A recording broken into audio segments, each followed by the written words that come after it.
నమస్తే. గత 2-3 రోజుల నుంచి కొండా సుస్మిత చేస్తున్న వ్యాఖ్యల మీదనే తెలంగాణ రాష్ట్ర రాజకీయాలంతా కూడా చుట్టూ తిరుగుతున్నాయి. ఒక చర్చనీయాంశంగా మారినటువంటి పరిస్థితి. ఇవాళ దాదాపు 20 మంది కాంగ్రెస్ పార్టీ ఎమ్మెల్యేలు సిఎల్పిలో ప్రెస్ మీట్ పెట్టి మరి కొండా సురేఖ కావచ్చు, రాజగోపాల్ రెడ్డి కావచ్చు, చిన్నారెడ్డి కావచ్చు, పార్టీకి వ్యతిరేకంగా ఎవరు మాట్లాడినా కూడా పార్టీలో కొనసాగే అర్హత లేదు, వాళ్ళందరినీ కూడా సస్పెండ్ చేయాల్సిందని ఒక స్టేట్మెంట్ ఇచ్చినటువంటి పరిస్థితి మనకు కనిపిస్తుంది. రైట్ నౌ డిస్కస్ చేసే ప్రయత్నం చేద్దాం. మనతో పాటు టీపీసీసీ జనరల్ సెక్రటరీ, ప్రజా సంఘాల జేఏసీ చైర్మన్ గజ్జలకాంతం గారు ఉన్నారు. సో గజ్జలకాంతం గారు, ఎట్లా చూస్తారు? కొండా సురేఖ ఎమ్మెల్యేల ప్రెస్ మీట్కు రిప్లై ఇస్తున్నది. ముఖ్యమంత్రి వచ్చినాకనే తేల్చుకుంటాం, అప్పటి వరకు మాట్లాడేదే లేదు, ఇప్పటికే వివరణ ఇచ్చిన అని చెప్తున్నారు. ఏం చెప్తారు ఒక కాంగ్రెస్ పార్టీ నేత? వివరణ ఏం లేదు. రాష్ట్రంలో ఉన్నటువంటి కార్యకర్తల మనోభావాలు కూడా దెబ్బతిన్నాయి. ఎందుకంటే ముఖ్యమంత్రి గారినే టార్గెట్ చేసి ముఖ్యమంత్రి గారిని విమర్శించిందంటే రాష్ట్ర ప్రభుత్వాన్ని విమర్శించినట్టు, కాంగ్రెస్ పార్టీని, తెలంగాణ రాష్ట్ర కాంగ్రెస్ పార్టీని విమర్శించినట్టు. అందుకోసమే ముఖ్యమంత్రి గారిని మాట్లాడడంతోనే ఆమె క్లారిటీగా అర్థమైపోయింది. కార్యకర్తల మనోభావాలు దెబ్బతిన్నాయి. తెలంగాణ రాష్ట్రంలో ఉన్న కార్యకర్తల మనోభావాలు దెబ్బతిన్నది. రెండవది, కార్యకర్తలై నాయకులై మనోభావాలు దెబ్బతిన్నాయి. అదే విధంగా రాష్ట్రంలో ఉన్నట్టు మా ఎమ్మెల్యేల మనోభావాలు కూడా దెబ్బతిన్నాయి. కాబట్టి ఖచ్చితంగా ఆమెను బెర్తరఫ్ చెయ్యాలి. మా హైకమాండ్ను కోరుతున్నాం, నేను హైకమాండ్ కోరుతున్నాం, మా పిసిసి అధ్యక్షుడు కోరుతున్నాం, తర్వాత మా ముఖ్యమంత్రి గారిని కూడా కోరుతున్నాం. ఎందుకంటే వెంటనే ఆమె మంత్రి పదవి నుండి తొలగించాలి, ఆమెను పార్టీ నుండి సస్పెండ్ చేయాలని మా పిసిసి అధ్యక్షుడు గారిని మేము కోరుతున్నాము. ఎందుకంటే పార్టీ గీత దాటి మాట్లాడింది. పార్టీ హైకమాండ్ చెప్పిన నిర్ణయాలకు కట్టుబడి ఉంటుంది. ఆమె బిడ్డ చేసిన తప్పుకు తల్లికి శిక్ష చేస్తారా అని ఒక చర్చ జరుగుతున్నది. సుష్మిత మాట్లాడితే మీరు కొండా సురేఖకి ఎందుకు నోటీసులు ఇచ్చారు? బిడ్డ ఆమెనే కదా ఆమె బిడ్డకు ఈ కాంగ్రెస్ పార్టీలో సభ్యత్వం లేదు. ఓకే, ఆమె కాంగ్రెస్ పార్టీ కార్యకర్త కాదు. అంటే కొండ మురళి గారు కొండ సురేఖ గారి బిడ్డతోని మాట్లాడిచ్చారు. అది 100కు 100% కరెక్ట్. ఎందుకు అంటే ఇంతకు ముందు కూడా తల్లి మాట్లాడింది, బిడ్డ మాట్లాడింది, కొండ సురేఖ మాట్లాడింది, కొండ సుష్మిత మాట్లాడింది. వాళ్ళు ఫస్ట్ మాట్లాడినప్పుడు అసలు మేము చర్య తీసుకోవాలి. కానీ అప్పుడు మా హైకమాండ్ పెద్ద మనసు చేసుకొని అప్పుడు ఎక్స్క్యూజ్ చేసింది. మా ముఖ్యమంత్రి గారు కూడా మొదటిసారి కదా పోనీ అని వదిలేసిండు. మా పిసిసి అధ్యక్షులు కూడా పోనీగానే వదిలేసిండ్రు. అంటే ఎందుకు మొదటిసారి ఆమెను క్షమించారు. కానీ ఇప్పుడు మళ్ళా ఆ తర్వాత ఇంకోసారి కూడా పార్టీని, ప్రభుత్వాన్ని బదనం చేసే మాటలు మాట్లాడింది ఆ మధ్య కాలంలో. అది కూడా పార్టీ ఓపిక పట్టింది. ఇప్పుడు మూడోసారి డైరెక్ట్ ముఖ్యమంత్రి గారిని టార్గెట్ చేసి ముఖ్యమంత్రి గారి తమ్ముడిని, అంటే మా కొండల రెడ్డి గారిని అసలు అనవసరమైన ఆరోపణలు చేసుకుంటూ ఇట్లా మాట్లాడడం కరెక్ట్ కాదు కదా. రెండోది, నా బిడ్డకు నాకు సంబంధం లేదని, నీ బిడ్డ నావునా కాదా? నీ సొంత బిడ్డనే కదా. నీ బ్యానర్ ఉంటుంది వెనుక, నీ బ్యానర్ ముందట నీ బిడ్డ మాట్లాడుతుంది, నాకేం సంబంధం లేదు అని అంటే అదేం పద్ధతి? ఇప్పుడు గజలకాంతం గారు, బిడ్డ మాట్లాడితే తల్లికి నోటీసులు ఇచ్చి వివరణ అడిగిన కాంగ్రెస్ రాజగోపాల్ రెడ్డి చేసిన వ్యాఖ్యలకు వాళ్ళన్న కోమటిరెడ్డి వెంకటరెడ్డికి నోటీసులు ఇచ్చే సాహసం చేస్తారు జరుగుతున్న సోషల్ మీడియా. కోమటిరెడ్డి వెంకటరెడ్డి గారు వేరు, రాజగోపాల్ రెడ్డి గారు వేరు. ఎందుకంటే అన్నదమ్ములు కావచ్చు, అట్లంటే ఎంతో మంది అన్నదమ్ములు, ఎంతో మంది వ్యవహారం ఉన్నది. అన్నదమ్ములు ఈ అన్న అది వేరు, కన్న బిడ్డ వేరు, అన్నదమ్ములు వేరు అంటున్నా. ఇప్పుడు కోమటిరెడ్డి వెంకటరెడ్డి గారు కుటుంబం వేరు, రాజగోపాల్ రెడ్డి గారి కుటుంబం వేరు. ఆయన ఇల్లు ఒకడ, ఈయన ఇల్లు ఒకడ, వాళ్ళకేం సంబంధం లేవు కదా. సంబంధం అంటే అన్నదమ్ములు కలుసుకుంటారు, మాట్లాడుకుంటారు తప్ప వేరే సంబంధాలు ఏమి లేవు కదా. ఇది సొంత బిడ్డ కదా. సొంత బిడ్డకు నాకు సంబంధం లేదంటే ఒప్పుకుంటారా ఎవరన్నా? ఆమె సొంత బిడ్డ కాబట్టి ఆమెకు అన్నీ తెలుసు. ఇది మాట్లాడిచ్చింది కూడా కొండ మురళి గారు, కొండ సురేఖ గారు మాట్లాడిచ్చారు. 70 ఏళ్ల వయసు ఉన్నది అక్కడ సిట్టింగ్ ఎమ్మెల్యేకు. ఓవైపు ముఖ్యమంత్రి జంజీలకు 21 సంవత్సరాలు చట్టసభలకు వచ్చే వాళ్ళకి అవకాశం ఇస్తా అంటున్నాడు. మరి అక్కడ ఒక యువతకి ఇవ్వకుండా 70 ఏళ్ల వయసు ఉన్నటువంటి వ్యక్తికి మరోసారి అవకాశం ఇస్తాని ఎట్లా అనౌన్స్మెంట్ చేస్తారు అనేది కొండా సుష్మిత స్టేట్మెంట్. ఆమె యువతబ్బా, ఆమె యువతి. ఏం మాట్లాడుతున్నావు? ఆమె యువతి. మా పార్టీ, మా ముఖ్యమంత్రి మాట్లాడేది. మా ముఖ్యమంత్రి గారు చెప్పుకు దుమ్ముకున్న విలువ లేదు, కాలుకు చెప్పుకు దుమ్ము అంటుంది, ఆ దుమ్ముకున్న విలువ లేదు. అది యువతి. మా ముఖ్యమంత్రి గారిని విమర్శించడానికి అది పార్టీ కార్యకర్తనా? పార్టీ సభ్యత్వం ఉందా? మా క్యాడరా? అసలు అది యువతి. మా ముఖ్యమంత్రి గారు ఎవరిని అంటాడు? పార్టీని కాపాడుకోవడం కోసం ఎమ్మెల్యేలను ప్రతి కాన్స్టిట్యూన్సీకి పోయినప్పుడు ఆన్వాయితీ. ఏ ముఖ్యమంత్రి పోయినా ప్రతి ఒక ఎమ్మెల్యే ఆ కాన్స్టిట్యూన్సీకి పోయినప్పుడు ఆ ఎమ్మెల్యేను సమర్థించుకుంటారు, ఆ ఎమ్మెల్యే గురించి మాట్లాడతారు 4 ముచ్చట్లు. ఎక్కడైనా అనువైతుంది. వెనకటి నుండి ఏ ముఖ్యమంత్రి పోయినా, ఏ కాన్స్టిట్యూన్సీకి పోయినా ఆ శాసనసభ్యుడిని లేకుంటే అక్కడ ఆ ఏరియా మంత్రిని సమర్థించుకుంటూ మాట్లాడతాడు. అది ఆనవాయితీగా వస్తుంది. అది మాట్లాడితే నువ్వెవరు మాట్లాడాలి? మీ పీసీసీ చెప్తున్నాడు కదా, టికెట్లు అనౌన్స్ చేయడము, ముఖ్యమంత్రి అనౌన్స్ చేసినా టికెట్ రాదు, లేకపోతే పీసీసీ అనౌన్స్ చేసినా టికెట్ రాదు, అది ఏఐసీసీ డిసైడ్ చేస్తుందని చెప్తున్నాడు కదా. ఎట్లా ముఖ్యమంత్రి టికెట్ అనౌన్స్మెంట్ చేస్తారు? నేను టికెట్ల విషయం అంటలేను. టికెట్లు మా హైకమాండ్ నిర్ణయం తీసుకుంటది. హైకమాండ్ ఉంటది, దానికి కమిటీ ఉంటది, నిర్ణయం వాళ్ళే తీసుకుంటే నేను టికెట్ల విషయం మాట్లాడడం లేదు. మా ముఖ్యమంత్రి గారు మాట్లాడిండు అంటే పరకాల కాన్స్టిట్యూన్సీకి పోయిండు, ఆ ఎమ్మెల్యే గారు ఉన్నారు, ఎమ్మెల్యే గారిని సమర్థిస్తారు, ఎమ్మెల్యే గారి గురించి మాట్లాడతారు. మా ముఖ్యమంత్రి గారికి అధికారం ఉంది. ఎందుకు అంటే ఎమ్మెల్యే గురించి ఆనవాయితీ వెనకటి నుండి వస్తున్న ఆనవాయితీ. ఏ కాన్స్టిట్యూన్సీ అయినా ఆ ముఖ్యమంత్రిని మాట్లాడాలి. ఆ ముఖ్యమంత్రి గారు ఎమ్మెల్యేను గురించి మాట్లాడతారు. కాన్స్టిట్యూన్సీ అయినప్పుడు మంత్రి కాన్స్టిట్యూన్సీ మంత్రి గారిని మాట్లాడతారు, వాళ్ళందరినీ సమర్థించుకుంటాడు.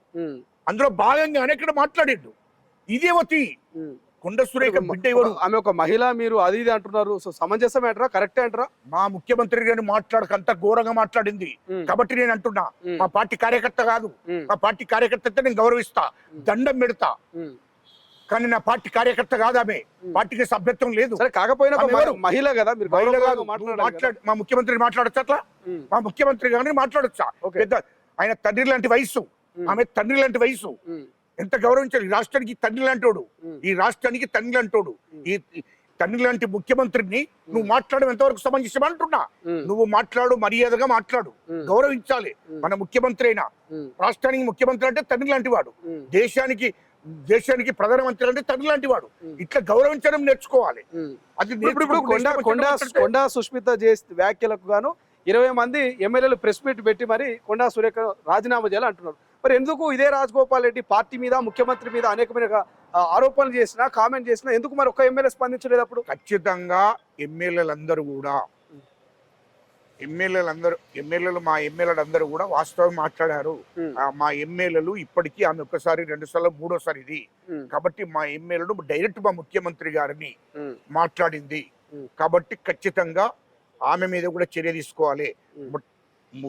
ముఖ్యంగా కొండ సురేఖ మంత్రి పదవి నుండి కొండ సురేఖను తొలగించాలి, ఆమెను బర్తరఫ్ చేయాలి, ఆమె మీద చర్య తీసుకోవాలి. క్రమశిక్షణ కమిటీ చైర్మన్ మా మల్లు రవణ గారిని నేను విజ్ఞప్తి చేస్తున్నా, వెంటనే ఆమె మీద చర్య తీసుకోవాలి. కొండా మురళికి ఎమ్మెల్సీ ఇస్తామని కాంగ్రెస్ పార్టీ హామీ ఇచ్చింది. ఆ ఎమ్మెల్సీ పదవి ఇవ్వాలని అడగడం కొండా సుష్మిత చేసిన తప్ప? ఎవరు ఎందుకు ఇస్తారు? మా పార్టీ ఇక్కడ హామీ ఇవ్వాలి. మా పార్టీ నువ్వు ఏంటి నీ పార్టీలో? నీ శ్రమ ఏంటి పార్టీలో? నేను అడుగుతున్నా, నీ శ్రమ ఏంటి?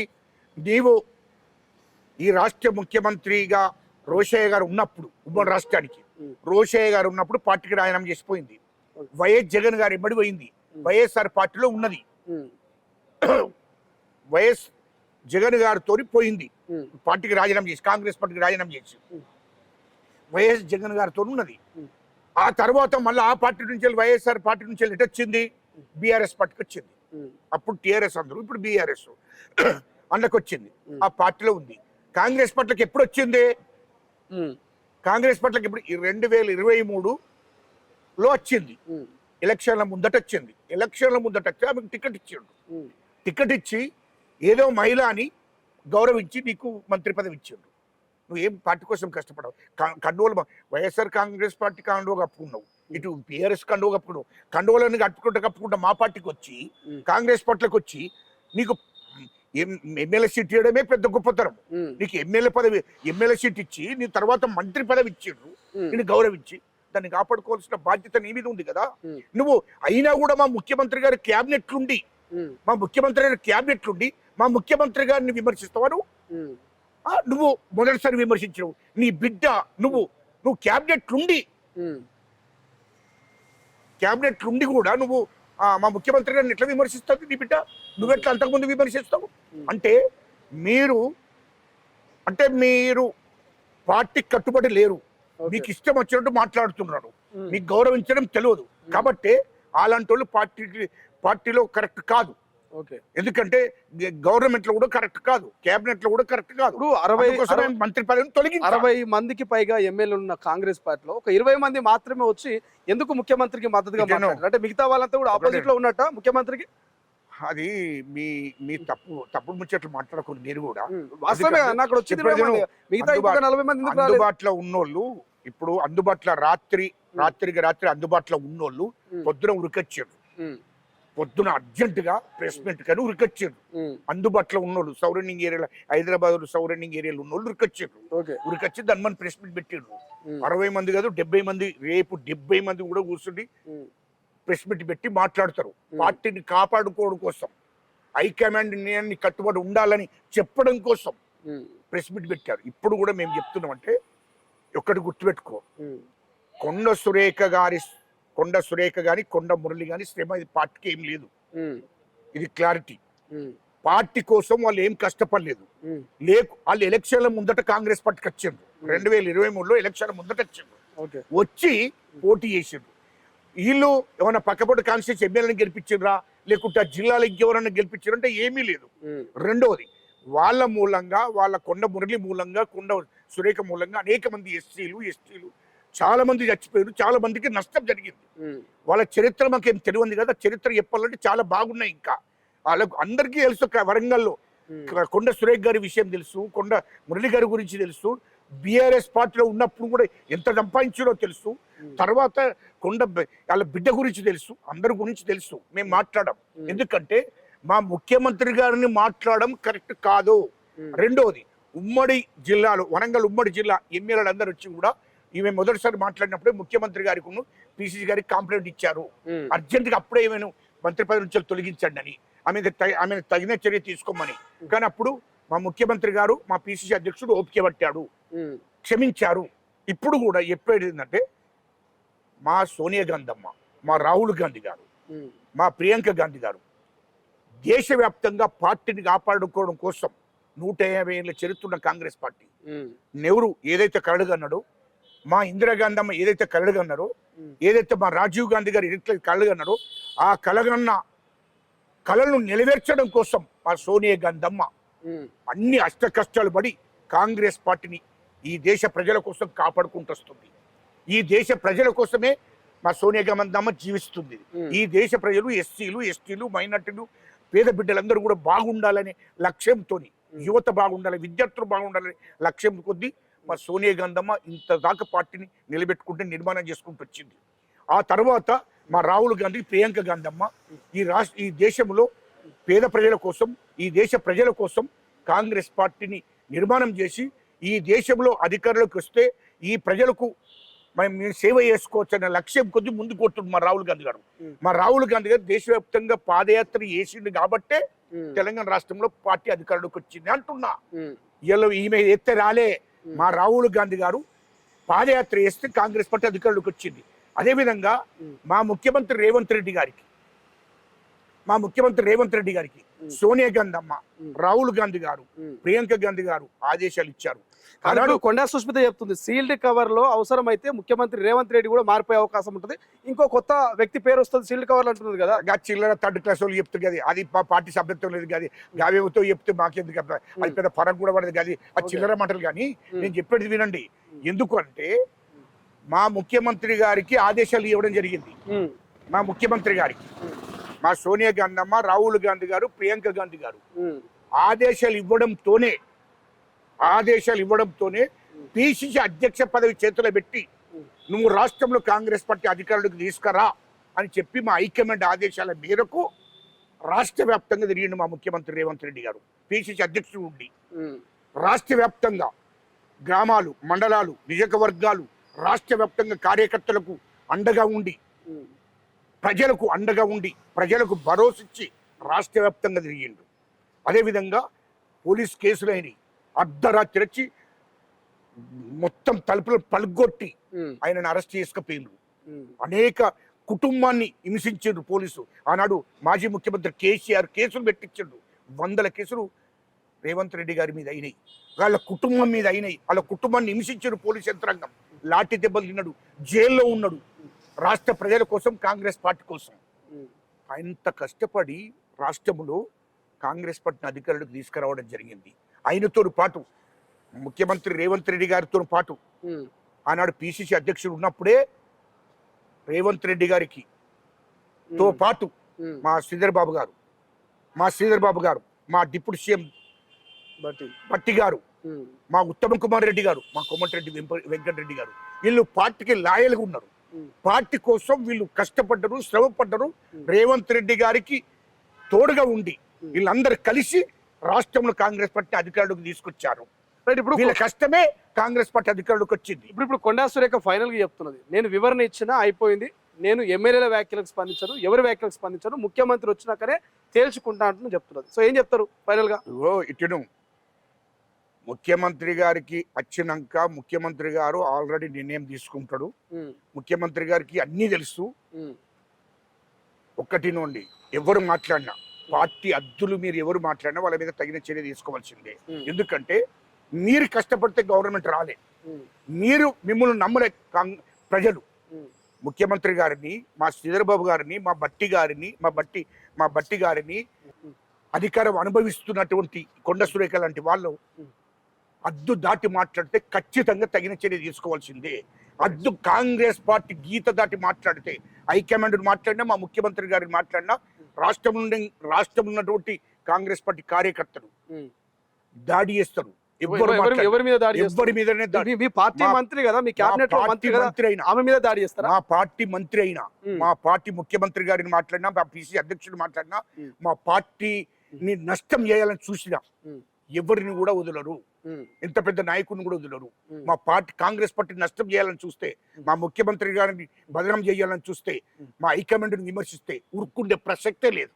అది ఖచ్చితంగా చివరి ఇప్పటికే రాష్ట్రంలో ఉన్న కార్యకర్తలంతా అగ్గి గుర్తున్నారు. మొత్తం తెలంగాణ రాష్ట్రంలో ఉన్న కార్యకర్తలంతా కాంగ్రెస్ కార్యకర్తలు అగ్గి గుర్తున్నారు.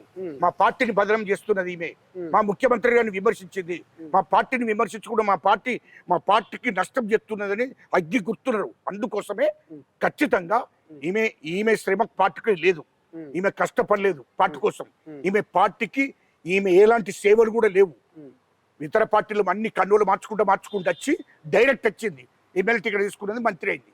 ఆడికి సంతోషపడలే. ఇంకా కొండ మురళికి ఎమ్మెల్సీ కావాలి, నా బిడ్డకి ఎమ్మెల్యే కావాలంటే ఏంటి? నీ ఇంట్లో పార్టీ అనుకుంటావేది? నీ సొంత పార్టీ అనుకుంటావేది? ఏమనుకుంటున్నావు నువ్వు? పార్టీని విమర్శించిన, పార్టీ అద్దు దాటిన మా ముఖ్యమంత్రిని విమర్శించిన ఊకుండే ప్రసక్తే లేదని చెప్తున్నాను నేను. Right, thank you so much. మొత్తం మీద కొండా సురేఖ రాజీనామా చేయాల్సిందే, ఆమె మంత్రి పదవి నుంచి ఆమెను తొలగించాల్సిందంటూ కూడా గజలకాంతం పెద్ద ఎత్తున డిమాండ్ చేస్తున్నాడు.